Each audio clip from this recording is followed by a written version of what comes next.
Сәлем достар, каналыма қош келдіңіздер. Бүгін біздер осындай балықты клярда пісіретін боламыз. Өте дәмді, өте ерекше болып шығады.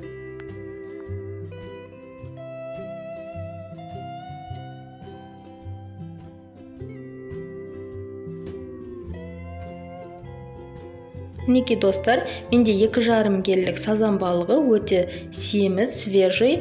Мен оны үлкенде емес, кітайда емес бөліктерге, средний бөліктерге бөліп алдым, және бас сүйегін 2-ге бөлдім. Жақсылап тұрып, себебі пісуге сол оңай болады.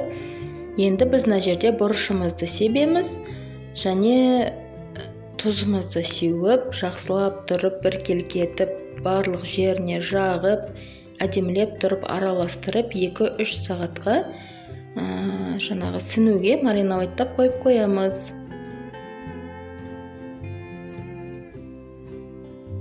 Бұл жерде енді сіздер қалауларыңызша майонез қоссаңыздар да болады. Майонез қосып істегенде өте дәмді болып шығады.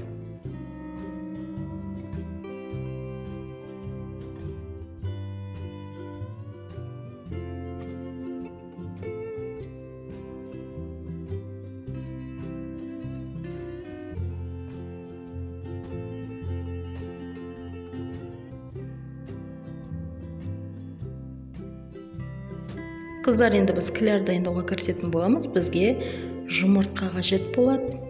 Сүт бөлме температурасындағы суымызды құямыз. 2 шымшым тұз саламыз, және осының барлығын жақсылап тұрып араластырамыз.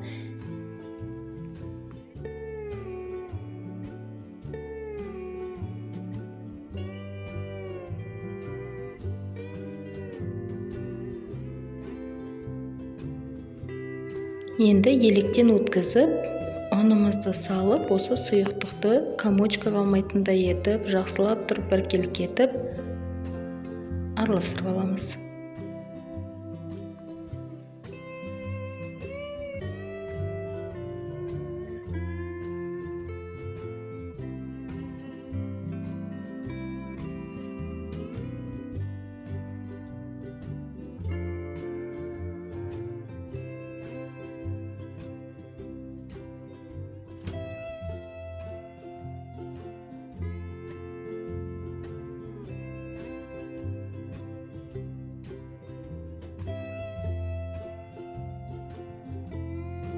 Қыздар, енді жаңағы қызып тұрған майымыздың астын басып қоямыз, және дайын болған клярымызға балықтың 2 бетін жақсылап тұрып малып, осы майымызға салып қызарттырып, жақсылап тұрып қуырып алатын боламыз.